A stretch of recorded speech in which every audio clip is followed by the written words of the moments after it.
I'm Brenda. Welcome back to my quilt room. I'm really excited to show you a quilt that's behind me today.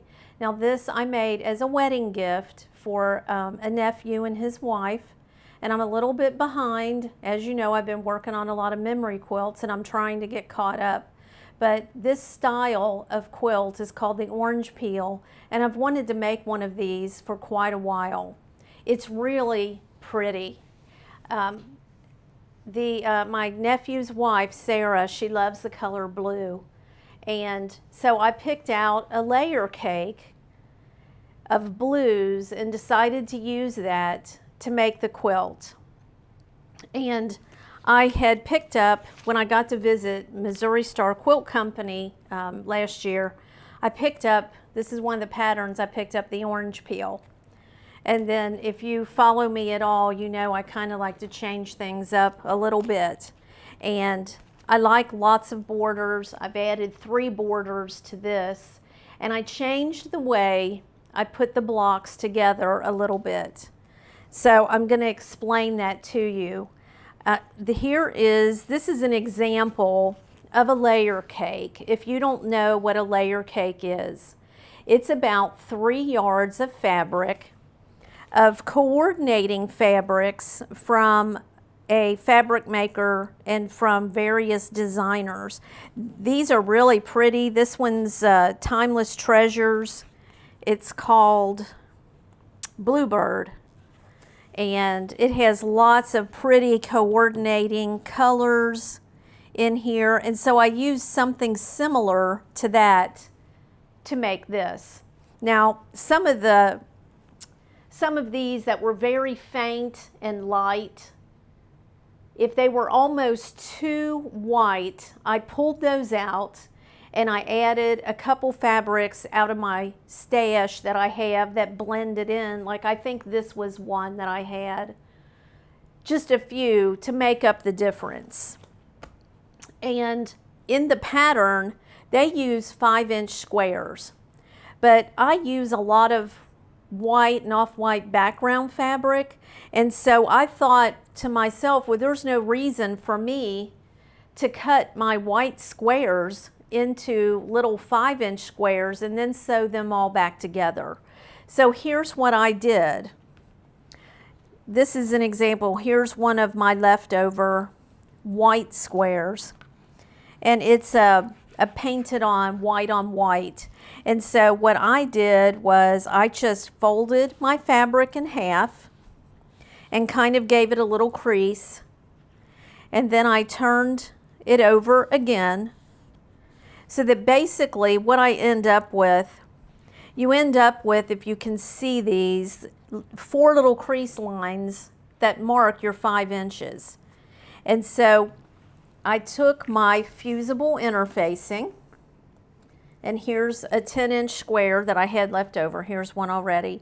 Here's a 10-inch square from another layer cake that I had.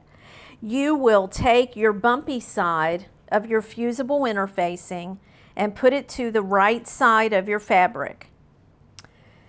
I purchased this set of orange peel templates from the Fat Quarter Shop, or it's Sew Emma, just because I knew that I would do this pattern again. And it came with a variety of these. There's a 4-inch, a 5-inch, a 6-inch, and I think there might have been even a 3-inch in there. Yes, there is. So it came with a 3, a 4, a 5, and a 6. So I took my 5-inch template and I just laid it out on my fusible and took a pen and I drew around it. Now what I'm going to do, and I did that, and I could get all 4 on this layer cake and pinned it together. Now I put my presser foot of my sewing machine right here along the line, so that my stitching is 1/4 of an inch inside that line, all the way around.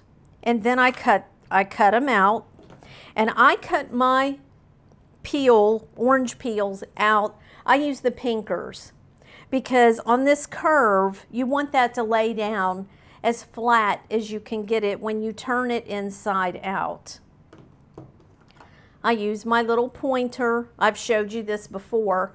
And then the rounded end, because this is this interfacing, it's thin. You don't want to use a real thick, heavy interfacing because you don't want these to be too thick to do your decorative stitch over. And then just cut the 4 out and turn them inside out. Cut a little slit here and turn it inside out with your turner. I sat in front of the TV at night and turned mine inside out, and I pressed the edges down with my fingers. If you don't want to do that, you can get one of these little, this is for, I think this is for either painting or putting up wallpaper. But anyway, you could, when you turn them inside out, you can just take this and you could just roll it over the edges of your orange peels to flatten them out. But like I said, I just kind of sat with a basket of all these petals and sat and turned them inside out. And then you will place them, once you have your petals turned inside out, you will I just eyeballed and put them on the square in each, and then I put a pin in, and I did a really kind of close zigzag stitch all the way around the outside because I didn't want frayed edges on this quilt. But what that did was it saved me space and made my quilt top larger because I didn't have so many extra seams to sew together. So I literally sewed my 10-inch squares together, and I did them 6 across and 7 down, and then I did 3 borders on the quilt.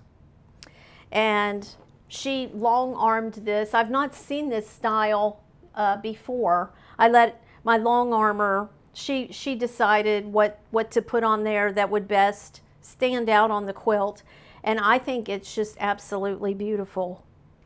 I love the quilting on it. I'm sure they'll love it. I put a label with a scripture on the back that was 1 Corinthians 13:13, and their names and their date of their wedding on there for them. And so I'm hoping that it brings them many warm nights in the years to come. I have another project that I've worked on. I'm trying to get caught up. I'm a little behind, and I want to show this to you. It isn't quilted yet, and I actually just finished putting it together today. But it's for a great nephew, and his name is Henry. Isn't that cute? I just think it's adorable.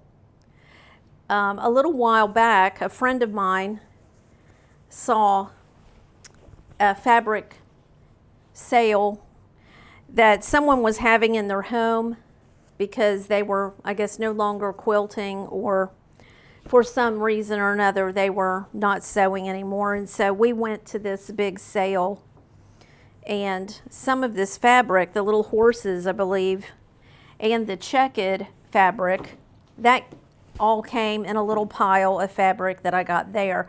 There was just enough of this horse material that I could fussy cut 8 horses out of the piece that I had.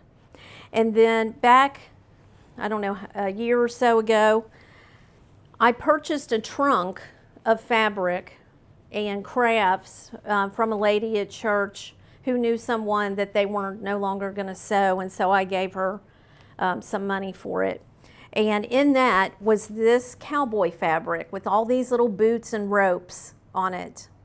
So when I got this, and I knew I wanted to use this, I put that together to make this little quilt for the great nephew. I used my Quilt in a Day fussy cut ruler. These are great because they're clear, and you've got your diagonal across the middle. so that when I laid it down on my piece of fabric and I can move it around, I can see exactly what needs to be cut. Now I'm sure you can still get these from Quilt in a Day if you go to their website. And there's a 6.5 and a 4.5, and this is a 3.5 fussy cut. Now you don't actually have to have one of these, although they're very helpful. You could use a clear ruler just like this. It's a little bit more difficult, but it's clear and you can see through it. And if you take like painter's tape and you mark off whatever the square is that you're looking for, you know, you could do the same thing, but this was just easy to be able to draw the line all the way around the little horse, and I could see where I wanted to cut. And so I wanted to show that to you. So I am happy as I can be with this quilt. I love how it turned out. I would love to make one of these in red and white, because you know, we all have our to-do list, and I keep saying I'm going to do a 2-color quilt for myself one of these days. It's just one of these days never seems to arrive very quickly. But anyway, this is the orange peel quilt, and I'm happy with how it came out. I used a layer cake, and you can actually squeeze a little bit more size out of your pattern if you follow what I did and you don't cut up your background into little 5-inch squares and you leave them in 10-inch square the way they are. If you have yardage and you just want to cut that instead of sewing a lot of seams. So anyway, another project completed and another one to scratch off that long to-do list. I hope you enjoyed it. If you have questions or if you want to know where I got anything, we'll try to put the link below for the rulers and the pattern and the templates. And until the next time, thank you for following along with me and watching me and subscribing to the channel. I really appreciate it. So till next time, we'll see you later.